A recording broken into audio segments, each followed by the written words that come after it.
I officially trained with two teachers, and both of them had different approach, but both of them had one thing in common, which was if I don't put in the effort, I will never get results. What worked for me personally was that I was allowed to figure out a lot of things on my own.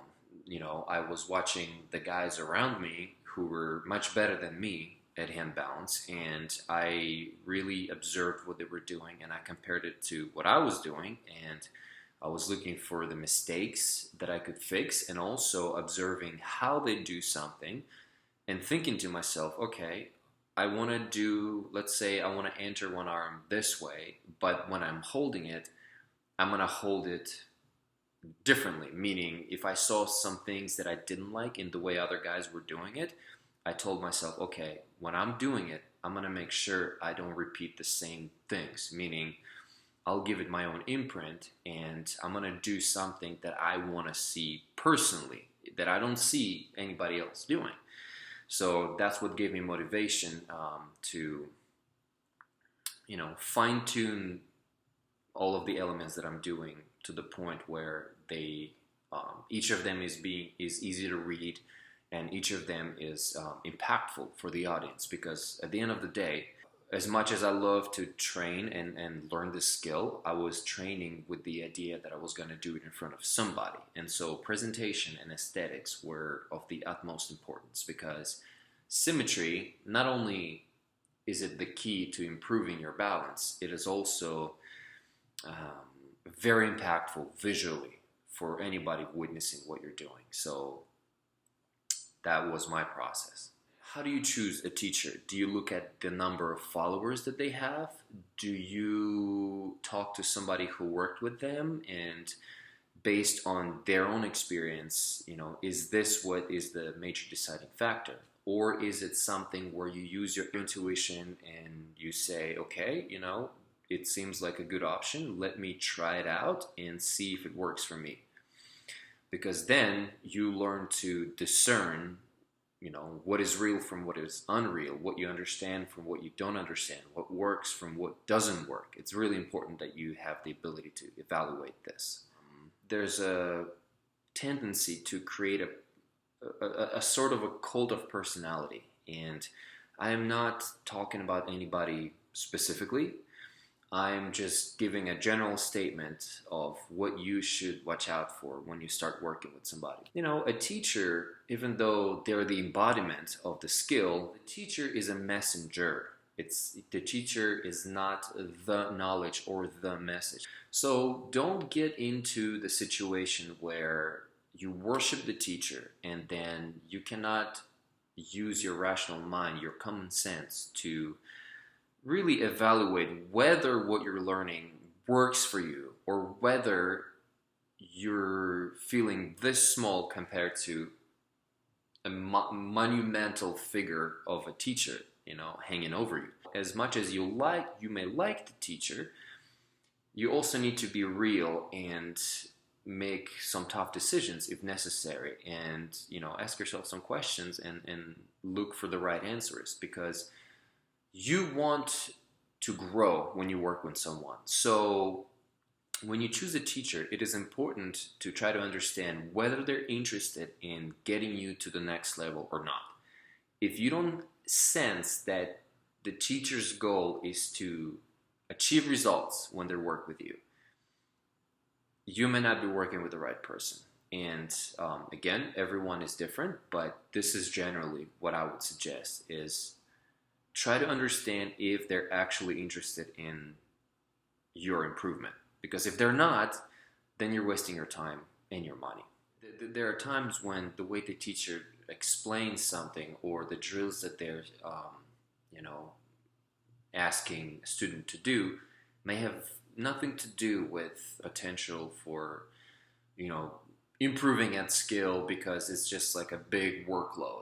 You work a lot and you do a lot of reps and a lot of, sets, and you spend a long time on your hands, but are you actually progressing? In this skill, we don't just want appearances. We want actual results. We don't want the appearance of working hard. We don't want the appearance of learning something. We want to learn something. We want results. So you also need to be results oriented, because if you're not results oriented, then again, you're going in circles, you're doing a workout, but you're not really learning, you're not improving at this skill. And the goal is to learn, to improve. And this is where the psychological component comes in, because one of the most difficult things is for a practitioner to believe in themselves that they can embody the discipline. It is one of the most difficult things, because from where you're starting, many people say, oh, I could never do this. From where you're starting, obviously, you're going to have a different mindset. But, it's like learning anything. If there's a reason you feel really passionate about it, then if you resonate with this direction, then it was meant for you to explore. Therefore, don't just give up at the first sign of trouble. So keep looking, keep digging, use your common sense, and you will get places. So what can you expect from a good teacher? Well, you can expect that they will guide you to your goal. What I'm seeing from students who work with me personally, I think I've mentioned this before, is that they come to me with a lot of baggage that I'm working on unloading and rearranging and putting it back in the suitcase and handing it back to them. Much lighter than it was before we started working together. There's a lot of people who have access to correct knowledge, but without effort, without discipline, and without dedication, it will not go anywhere, because the information will not do the work for you. The information is given to help you do the work. Depending on who you're working with, expect to present results of your work, because some teachers, if they don't feel like you are eager to make progress, they may not be interested in working with you for long, because a teacher feels personal responsibility, a good teacher that is, feels personal responsibility to take you from point A to point B to point C to point D. And so I believe that a good teacher will always give you a realistic picture instead of an illusion or a fantasy. But there's a catch here, because sometimes you may not believe that you're capable, but the teacher can probably, can help you get over that hurdle, get over that belief system that you have in yourself, that for some reason, you just either don't see yourself achieving something, or have a hard time believing that you have what it takes to overcome certain challenges, because most of them can be overcome. It's not impossible, but it's not easy. And a good teacher will give you, proper timelines, and they will give you a realistic idea of when you can expect to make certain breakthroughs and what you are to do in order to get close to seeing those results, And I think, in my personal opinion, positive reinforcement is extremely important. I like for a student to make small steps, but to have a bunch of small results, because then that reinforces the idea that a person is capable of achieving things. So if you can achieve small things, a bunch of small things, naturally you can presume that, hey, I can also achieve bigger things. Why? Because I have a track record of achievement right here, right here in my pocket.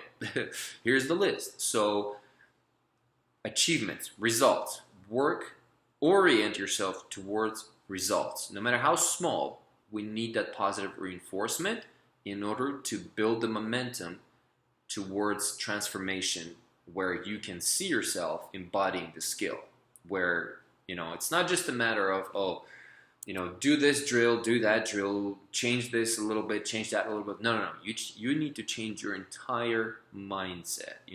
Total change comes with total transfer. Next level comes with total change and total transformation. You cannot use the same belief system but expect a different result. It doesn't work that way. So I hope this helps, and I wish you the best in your hand balancing journey.